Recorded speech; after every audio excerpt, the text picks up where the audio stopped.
प्यारी बहनों और मेरे मोहतरम भाइयों, क्या आपने सोचा है कि आपके घर में रिज्क आ तो रहा है, लेकिन ठहर क्यों नहीं रहा?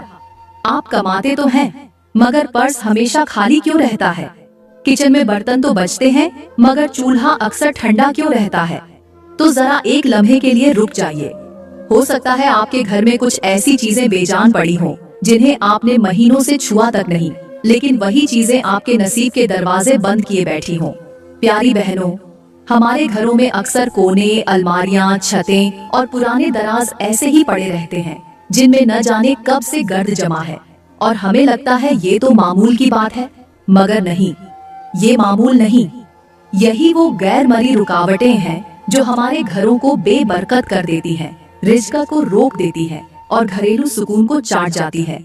आज मैं आपको बताने वाली हूँ उन 5 हैरानकुन चीजों के बारे में, जिनकी सफाई अगर आपने हर जुम्मे के दिन कर ली, तो इंशाअल्लाह आपके घर में ऐसी बरकत उतरेगी जैसे आसमान से नूर बरस रहा हो। ऐसा रिज्क खुलेगा जैसे खजाने के दरवाजे खुल गए हों, और ऐसी राहत आएगी जैसे फरिश्ते खुद हिफाजत करने लगे हों। तो तैयार हो जाइए, क्योंकि आपका घर अब सिर्फ एक मकान नहीं, बल्कि अल्लाह की रहमतों का ठिकाना बनने वाला है। प्यारी बहनों और मेरे मोहतरम भाइयों, सबसे पहले मैं आपको जुम्मे के दिन की वो फजीलत बताना चाहती हूँ, जिसे सुनकर आपका दिल कांप उठेगा और आपकी रूह तक हिल जाएगी।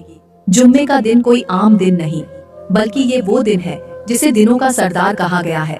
और ये वही दिन है जिस दिन अल्लाह ताला ने हजरत आदम अलैहिस्सलाम को पैदा फरमाया, उसी दिन उन्हें जन्नत में दाखिल फरमाया और उसी दिन जमीन पर उतारा। ये वही दिन है जिसमें कयामत कायम होगी और तमाम मखलूक रब के सामने पेश की जाएगी। जुम्मे के दिन सूरज की रोशनी तक मुख्तलिफ होती है, हवाएं सुकून से बहती हैं और आसमान के दरवाजे खुले होते हैं। ये वो दिन है जिस दिन दुआएं रद्द नहीं होती। जिस लम्हे में बंदा हाथ उठाता है, उस लम्हे आसमान की तरफ से सदा आती है, बता मेरे बंदे क्या मांगता है। प्यारी बहनों, ये वो लम्हा है जब अल्लाह राजी होकर रिज्क में बरकतें नाजिल करता है, दिलों की गिरहें खोलता है और वो सब कुछ अता करता है जो इंसान सोच भी नहीं सकता। मगर अफसोस, हम इस दिन को भी आम दिनों की तरह गुजार देते हैं। न दिल को साफ करते हैं, न जबान को, न घर को और न ही नीयत को। इसलिए आज के बाद जब भी जुम्मे का सूरज तुलुआ हो, तो याद रखना, ये वो दिन है जो आपके घर और किस्मत को बदल सकता है, अगर आपने इसे सच्चा माना, समझा और इसकी इज्जत की। प्यारे भाइयों और मेरी प्यारी बहनों, अब बात करते हैं उस पहली चीज की, जिसकी सफाई जुम्मे के दिन करना न सिर्फ जरूरी है, बल्कि अगर नजरअंदाज कर दी जाए तो ये चीज इंसान के रिज्क पर, सुकून पर और घर की बरकत पर ऐसा वार करती है जैसे जहरीला सांप आहिस्ता आहिस्ता किसी जिस्म में जहर फैला दे। जी हाँ, वो पहली चीज है घर का मेन दरवाजा। वही दरवाजा जो हर मेहमान से पहले, हर फरिश्ते से पहले और हर रिज्क की पहली छाप से पहले नजर आता है। अगर वही दरवाजा गंदा हो, उस पर जाले लगे हों, गर्द जमी हो, तो याद रखो, रहमत के फरिश्ते भी उसे देखकर मुंह मोड़ लेते हैं। हम में से कितने हैं जो हफ्ते भर घर के अंदर साफ सफाई तो कर लेते हैं, मगर दरवाजे की तरफ एक नजर भी नहीं डालते। अक्सर घरों में दरवाजे पर जमी मिट्टी ऐसे लगती है जैसे गुर्बत ने अपना ठिकाना बना लिया हो, जैसे बरकतें भी अंदर आने से डरती हों। प्यारी बहनों, जुम्मे के दिन जब आप दरवाजे की सफाई करती हैं, तो हकीकत में आप अपने रिज्क के दरवाजे खोल रही होती हैं। ये सिर्फ लकड़ी या लोहे का दरवाजा नहीं, ये आपकी तकदीर का पहला दरवाजा है। जैसे दिल अगर मैल से भर जाए तो इंसान रब की बात नहीं सुनता, वैसे ही घर का दरवाजा अगर मैल से भरा हो तो अल्लाह की रहमत उस घर का रुख नहीं करती। आजकल के माशरे की तल्ख हकीकत ये है कि हम बाहर की सफाई को दिखावा समझते हैं और दिल की गंदगी को नजरअंदाज कर देते हैं। लेकिन याद रखो, जो औरत अपने घर के दरवाजे को हर जुम्मे को पाक साफ रखती है, उसका दरवाजा सिर्फ मेहमान के लिए नहीं, फरिश्तों के लिए भी खुलता है। वो औरत रिज्क को आवाज देती है और रब उसके हक में आसानियां लिख देता है। और जो औरत कहे क्या फर्क पड़ता है, तो सुन लो, फर्क आसमान से जमीन तक का है। जुम्मे को साफ न किया गया दरवाजा ऐसा है जैसे कब्र पर उगा कांटा जो हर आने वाली बरकत को चुभ जाए। इसलिए उठो, आज के बाद जुम्मे को सबसे पहले उस दरवाजे को धोना जिससे किस्मत अंदर दाखिल होती है, क्योंकि दरवाजा बंद नहीं होता, मगर गंदा जरूर हो सकता है, और गंदा दरवाजा बंद किस्मत की अलामत होता है। प्यारी बहनों और मेरे मोहतरम भाइयों, यहाँ मैं आपको एक ऐसी हिकायत सुनाती हूँ जो बज़ाहिर एक मामूली सा वाकया लगता है, लेकिन जिसका अंजाम सुनकर जमीन भी कांप गई थी और आसमान भी साकित हो गया था। अब खूबसूरत बस्ती में एक औरत रहती थी। लोग उसे खामोश दरवाजे वाली कहते थे। उसके घर का दरवाजा कभी किसी ने खुला हुआ नहीं देखा था, न दिन में न रात में। वो औरत न किसी से मिलती, न कोई उसके करीब जाना पसंद करता, लेकिन उसका घर बस उसका घर ही था जो एक हैरान कून मंजर पेश करता। उसके इर्द गिर्द बेकार चीजें, पुराने बर्तन, टूटी टांगों वाली कुर्सियां, मिट्टी में डूबी हुई पुरानी जूतियां और मैल से अटे हुए दरवाजे यूं पड़े थे जैसे बरसों से किसी ने उन्हें हाथ तक न लगाया हो। एक दिन गांव में एक बच्चा बीमार हो गया। उसे दवा न मिली, लोग परेशान हो गए। एक बुजुर्ग ने कहा, इस गांव के कुछ घरों में ऐसी नापाकी है जिसकी वजह से रब की रहमत उतरना बंद हो गई है। सब ने अपने घरों की सफाई शुरू की, सिवाय उस औरत के। कुछ दिन बाद उस औरत के घर से चीखें आने लगी। लोग दौड़े, दरवाजा तोड़ा और अंदर का मंजर देखकर सबकी सांसें रुक गईं। वो औरत जमीन पर बेहोश पड़ी थी। उसके गिर्द चारों तरफ कीड़े रेंग रहे थे। छत से स्याह पानी टपक रहा था और दरवाजे पर खून की एक लकीर बन चुकी थी। वो दरवाजा जो कभी साफ नहीं किया गया, उसी ने उसकी जिंदगी के दरवाजे भी बंद कर दिए थे। होश में आकर उस औरत ने सिर्फ एक जुमला कहा, अगर मैंने अपना दरवाजा वक्त पर साफ कर लिया होता तो शायद मेरी किस्मत का भी कोई दरवाजा खुल जाता। मेरे भाइयों और मेरी प्यारी बहनों, ये कोई ख्याली बात नहीं। घर की वो चीजें जिन्हें हम हकीर समझकर नजरअंदाज कर देते हैं, कभी कभी वही हमारी दुआओं की राह में दीवार बन जाती है। जुम्मे के दिन इन दरवाजों, चीजों और बोसीदा कोनों की सफाई सिर्फ सफाई नहीं, वो किस्मत को चमकाने की एक कुंजी है। कहीं ऐसा न हो कि हमारे घरों का मैल हमारी दुआओं के आगे बंद दरवाजा बन जाए। प्यारी बहनों और मेरे मोहतरम भाइयों, अब हम बात करते हैं दूसरी चीज के बारे में। ये वो चीज है जो हमारे घरों में रोजाना इस्तेमाल होती है, हमारे कदमों के नीचे बिछी रहती है, लेकिन हम में से अक्सर इसकी हालत की तरफ ध्यान ही नहीं देते। और वो है हमारे घर की जाए नमाज, या वो सफ जहां हम सजदा करते हैं। जी हाँ, वही जाए नमाज जिस पर हम रब के आगे झुकते हैं, जिस पर सजदे करके रो रो कर दुआएं मांगते हैं। लेकिन अगर वो नापाक, मैली, बदबूदार हो, या फिर उस पर जूतों के निशान, धूल मिट्टी या बच्चों की गंदगी लगी हो, तो समझ लो कि वो सजदा आसमान तक पहुंचने से पहले ही जमीन में दफन हो जाता है। जब हम अपने दिल को पाक करते हैं तो अल्लाह हमारी बात सुनता है, लेकिन जब वो जगह ही पाक न हो जहां हम उसके सामने झुक रहे हैं, तो कैसे कबूल हो दुआएं। एक बुजुर्ग फरमाते थे, जिस घर में सजदे की जगह मैली हो वहाँ फरिश्ते ठहरना पसंद नहीं करते, और जिस जगह फरिश्ते न हो वहाँ रहमत कहाँ उतरेगी।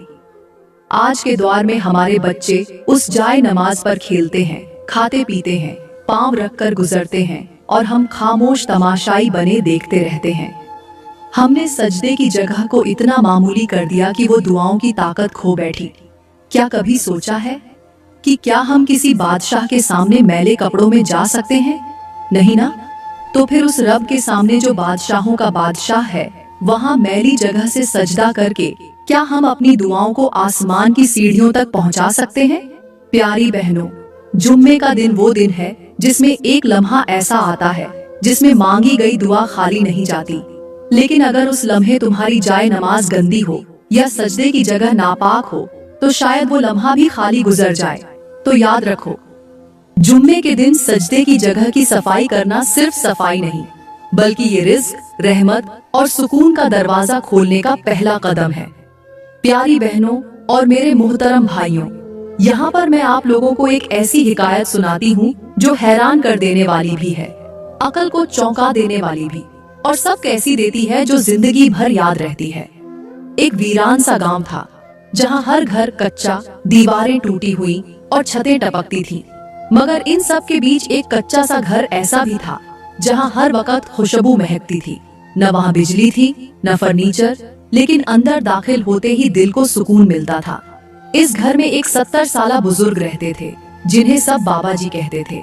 उनके पास दुनिया की कोई चीज न थी, मगर उनकी जाए नमाज हमेशा ताजा खुशबू देती, कभी मैली न होती, और हर नमाज के बाद वो उसे तह करके एक सफेद कपड़े में लपेट देते। एक दिन एक औरत जो शौहर के गुस्से, बच्चों की जिद और दुनिया के झमेलों से थक कर आई थी, बाबा जी के पास फरियाद करने आई। उसने कहा, बाबा जी, मैं सजदे भी करती हूँ, दुआएं भी मांगती हूँ, फिर भी दिल को सुकून नहीं मिलता, बरकत नहीं आती। बाबा जी ने निहायत खामोशी से उसकी बात सुनी, फिर उसे अंदर बुलाया और एक पुरानी, मैली, मिट्टी से अटी हुई जाए नमाज निकाली। बोले, ये तेरे जैसे कई लोगों की दुआओं का गवाह है, मगर देख ये कितनी गंदी है। किसी ने इसे साफ करना जरूरी नहीं समझा। यही हाल तुम्हारी जिंदगी का है। रब के हुजूर सजदा करने की जगह भी मैली हो तो दिल की सफाई कैसे होगी। फिर बाबा जी ने अपनी जाए नमाज की तरफ इशारा किया और बोले, बेटी, जब तुम दरबार ए इलाही में जाती हो तो क्या तुम चाहोगी कि तुम्हारा लिबास गंदा हो? नहीं ना? तो फिर जिस कपड़े पर तुम सजदा करती हो उसे गंदा क्यों छोड़ती हो? जाए नमाज वो दरवाजा है जो जमीन से आसमान तक सीधी रसाई देता है। अगर वही झंग आलूदा हो, मैली हो, तो तुम्हारी फरियाद किस दिल से ऊपर जाएगी। औरत के चेहरे का रंग बदल गया, उसकी आंखों से आंसू बहने लगे। वो समझ चुकी थी कि उसका सजदा तो था मगर सलीका नहीं था, दुआ तो थी मगर अदब नहीं था। प्यारी बहनों, जब तुम जुम्मे के दिन सफाई करती हो तो अपने दिल की सफाई के साथ साथ उस जाए नमाज की भी सफाई जरूर करो जिस पर तुम सजदा करती हो, क्योंकि बरकत सिर्फ सजदे में नहीं, सजदे के आदाब में भी होती है। और याद रखो, बाद वक्त दुआएं इसीलिए कबूल नहीं होती क्योंकि हम जिन रास्तों से रब को पुकार रहे होते हैं वही रास्ते हमने खुद नापाक छोड़ रखे होते हैं। प्यारी बहनों, अब हम बात करते हैं तीसरी चीज की जिसकी सफाई जुम्मे के दिन जरूर करनी चाहिए, और वो चीज है घर की दीवारों पर लटकी हुई तस्वीरें, फ्रेम्स और शीशे। जी हाँ, वही तस्वीरें जो बरसों से एक ही जगह लटकी हुई हैं, जिन पर न जाने कितनी बार मक्खियां बैठी, कितने जाले बने, कितनी बार बच्चों ने हाथ मारे और कितनी बार हमने सिर्फ नजर उठा के देखने पर ही इक्तफा किया, लेकिन कभी साफ करने का ख्याल न आया। और यही गफलत अक्सर ऐसी नहूसत को दावत दे देती है जिसका अंदाजा हमें उस वक्त होता है जब घर में हर तरफ बेकरारी फैल जाती है। क्या तुम्हें पता है, दीवारों पर लटके ये फ्रेम अगर गंदे हों, इन पर मिट्टी जम जाए, इनके पीछे जाले बन जाएं और हम इन्हें साफ किए बगैर हफ्तों महीनों गुजार दें, तो ये एक ऐसी छुपी हुई नहूसत बन जाती है जो दिलों में बेचैनी, घर में लड़ाई और रिज़्क में रुकावट बनकर दाखिल होती है। जुम्मे के दिन अगर इन तस्वीरों को, शीशों को और इनके किनारों को साफ कर लिया जाए तो ये ऐसा है जैसे तुमने अपने घर की फिजा से गर्द, नहुसत और शैतानी असरात को धो दिया हो। और अब आओ जरा इस हैरान कुन हकीकत पर भी गौर करो कि आज के दौर में घरों में तस्वीरें तो लटकी होती हैं, लेकिन उन पर छाए हुए धूल के झर्रात चीख चीख कर कहते हैं कि हमें साफ करो वरना हम रोशनी को तुम्हारे घर में दाखिल नहीं होने देंगे। इन धूल भरे फ्रेमों के नीचे से कई बार बरकत का रास्ता पलट जाता है। अजीब बात यह है कि जिन फ्रेमों पर कुरानी आयात लगी होती है वो भी मिट्टी और गर्द में लिपटी होती है और उनके नीचे दुनियावी टीवी चैनल्स चल रहे होते हैं। प्यारी बहनों, ऐसा मत समझो कि दीवारों की सफाई सिर्फ दिखावे के लिए होती है। ये सफाई दरहकीकत तुम्हारे दिल की, तुम्हारे ईमान की और तुम्हारे घर की रूहानी हिफाजत की अलामत है।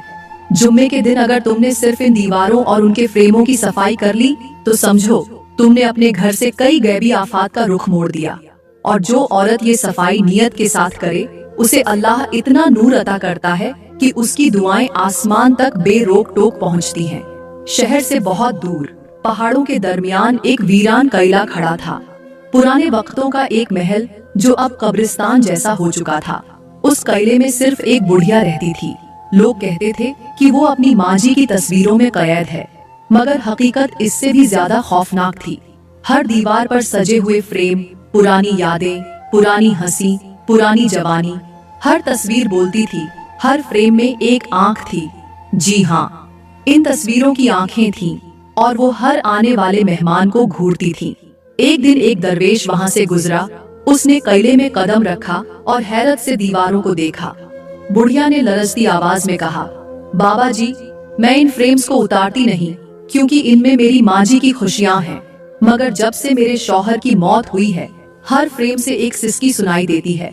हर रात तस्वीरें रोती हैं जैसे किसी ने उन्हें कैद कर रखा हो। दरवेश खामोशी से फ्रेम के करीब गया। उसने एक तस्वीर पर हाथ रखा और कहा, ये सिर्फ तस्वीर नहीं, ये तुम्हारी हसरतें हैं। ये चेहरे उन लम्हों के हैं जो रब से ज्यादा अजीज हो गए थे। तुमने इन तस्वीरों को इबादत का मरकज बना लिया और रब को भूल गई। बुढ़िया जमीन पर गिर गई और तस्वीर जमीन पर गिरी तो फ्रेम के पीछे से एक कागज निकला। उस कागज पर उसके शौहर की आखिरी वसीयत लिखी थी, मेरे बाद इन तस्वीरों को हटा देना, क्योंकि इनमें मेरी रूह नहीं, सिर्फ तुम्हारी तन्हाई है और ये तन्हाई तुम्हें रब से दूर कर देगी। प्यारी बहनों, अक्सर हमारे घरों की दीवारों पर लगी तस्वीरें, फ्रेम्स या बेमकसद सजे हुए आईने न सिर्फ तवज्जो का मरकज बनते हैं, बल्कि बाज औकात दिल का भी। ये चीजें हमारे शऊर को माजी में कैद कर देती हैं या हमें दुनिया की जीनत में गुम कर देती हैं। अगर इनमें बेपर्दा चेहरे हों या वो हमें इबादत से गाफिल कर दें, तो वो बरकत के बजाय नहौसत ले आती हैं। प्यारी बहनों, अब हम बात करते हैं चौथी चीज की, और वो है वो पुराने टूटे फूटे बेकार पड़े हुए बक्से, संदूक, कोने में रखे गए वो सामान जिन्हें न कभी खोला गया, न कभी साफ किया गया और ना ही उन पर नजर करम डाली गई। बरसों से बंद पड़ी वो चीजें जो ना किसी काम की हैं, ना किसी याद की, सिर्फ एक बोझ बन चुकी है। ये वही बक्से हैं जिनकी दरारों में धूल नहीं, नहौसत छुपी होती है। ये वो चीजें हैं जो रिस्क को रोकती हैं, खैरो बरकत के रास्ते बंद करती हैं। हैरत होती है उन घरों पर जहाँ पर्दे बदले जाते हैं, सोफे चमकाए जाते हैं, फर्श धोया जाता है, लेकिन कोने में पड़े इन बोसीदा बक्सों को देखने की जहमत तक नहीं की जाती। आज का इंसान जाहिरी सफाई पर मर मिटता है, लेकिन वो नहीं जानता कि शैतान और नहौसत वहाँ बसेरा करती है जहाँ अंधेरे, बदबू और लापरवाही छुपी हो। ऐसे ही घरों में बेसुकूनी डेरे डाल लेती है और अहले खाना हर वक्त उलझनों में घिरे रहते हैं। क्या तुमने कभी सोचा है कि एक टूटा हुआ बक्सा सिर्फ लकड़ी का टुकड़ा नहीं, बल्कि बंद रिस्क का दरवाजा भी हो सकता है? इनको साफ करना या निकाल देना सिर्फ सफाई नहीं, बल्कि दिल से निकाले गए गम की अलामत है। जो चीजें हमारे किसी काम की नहीं, उनका घर में रखना गोया गुर्बत को दावत देना है। सफाई सिर्फ जिस्म या लिबास की नहीं होती, सफाई तो नीयत, माहौल और घर के हर कोने की होनी चाहिए। और जुम्मे के दिन की गई सफाई का असर सिर्फ धूल मिटाने पर नहीं, बल्कि रिस्क को खींच लाने पर भी होता है। प्यारी बहनों, हम बात करते हैं पांचवी और आखिरी चीज की, और वो है दरवाजों के पीछे छुपी हुई गंदगी। जी हाँ, वही जगह जहाँ झाड़ू नहीं जाता, जहाँ नजर नहीं पड़ती, जहाँ रोशनी भी कम आती है, लेकिन जहाँ सबसे ज्यादा नहौसत बसी होती है। ये वो कोने हैं जो शैतान के बैठने की जगह बन जाते हैं। तुम समझती हो कि अगर सामने का फर्श चमक रहा है तो पूरा घर पाक है? नहीं, जब तक दरवाजों के पीछे, पलंग के नीचे, अलमारियों के पीछे की गंदगी साफ नहीं होती, तुम्हारा घर सिर्फ दिखावे में साफ होता है, हकीकत में नहीं। वो गंदगी जो तुमने छुपा दी है, वही बरकतों को रोक देती है। वही चीजें तुम्हारे रिस्क पर, तुम्हारे सुकून पर, तुम्हारे बच्चों की सेहत पर असर डालती हैं। कभी गौर किया है तुम्हारे बच्चों को हर वक्त गुस्सा क्यों आता है? शौहर हर वक्त परेशान क्यों रहता है? घर में आवाजें क्यों गूंजती हैं? झगड़े क्यों होते हैं? क्योंकि गंदगी सिर्फ मिट्टी की नहीं होती, गंदगी गफलत की होती है, लापरवाही की होती है। और वो जगहें जहाँ तुमने बरसों से झांक कर नहीं देखा, वो तुम्हारे घर के अमन को निगल रही होती है। और जब जुम्मे के दिन उन छुपी हुई जगहों की सफाई की जाती है, तो समझो जैसे तुमने अपने रिज्क के बंद दरवाजे को खोल दिया हो, जैसे तुमने घर से शैतान को बाहर निकाल फेंका हो, जैसे तुमने अपने मुकद्दर को चमकने का एक मौका दे दिया हो। इसलिए मेरी प्यारी बहनों, याद रखो, सफाई वही काबिले कबूल होती है जो मुकम्मल हो, और मुकम्मल सफाई वही है जिसमें छुपे हुए गोशों को भी धोया जाए, क्योंकि वही गोशे तुम्हारे नसीब के फैसले बदल सकते हैं। प्यारी बहनों और मेरे मोहतरम भाइयों, आज हम जिस दौर में जी रहे हैं वो सिर्फ जाहिरी सफाई का दौर बन चुका है। हम अपने चेहरों को तो रोज धोते हैं, मगर दिल की मैल बरसों से जमी हुई है। घर के पर्दे, सोफे, कालीन तो साफ होते हैं, मगर जुबान के जहर को साफ करने का किसी के पास वक्त नहीं। मर्द दिन भर कमाते हैं, मगर उनके लहजे में बीवी के लिए मोहब्बत नहीं। औरत सारा दिन घर संवारती है, मगर शौहर के लिए इज्जत का एक लफ्ज जुबान पर नहीं आता। हमने घरों को महलात बना लिया, मगर उनमें रहने वाले दिल वीरान हो चुके हैं। नसीहत है औरतों को कि तुम्हें सिर्फ हुस्न से नहीं, हया से पहचाना जाए। जुबान में मिठास रखो और निगाहों में शर्म। अपने घर को सिर्फ पर्दों और बर्तनों से नहीं, नरमी और मोहब्बत से सजाओ। और मर्दों को नसीहत है कि तुम्हारे कदमों की धूल में तुम्हारे घर वालों की जन्नत छुपी है। लहजे में सख्ती न रखो और वक्त दो उन लोगों को जिनके लिए तुम दिन भर मेहनत करते हो। बीवी के दिल को तोड़कर रिज्क में कभी बरकत नहीं आती और माँ बाप की दुआ के बिना रास्ते कभी हमवार नहीं होते। मेरे अजीजों, जुम्मे का दिन सिर्फ इबादत का नहीं, ताल्लुकात को जोड़ने, कीने मिटाने और अपने अंदर के गंद को धोने का दिन है। अगर तुमने आज अपने दिल को, अपने घर को और अपने रिश्तों को पाक कर लिया तो समझो तुमने जुम्मा की असल रूह को पा लिया। प्यारी बहनों, मैं दुआ करती हूँ कि अल्लाह आपके घरों से हर नापाकी, हर बेबरकती और हर नहुसत को दूर फरमा दे और आपके दिलों को भी वैसा ही पाकीजा बना दे जैसा एक नमाजी का सजदा होता है।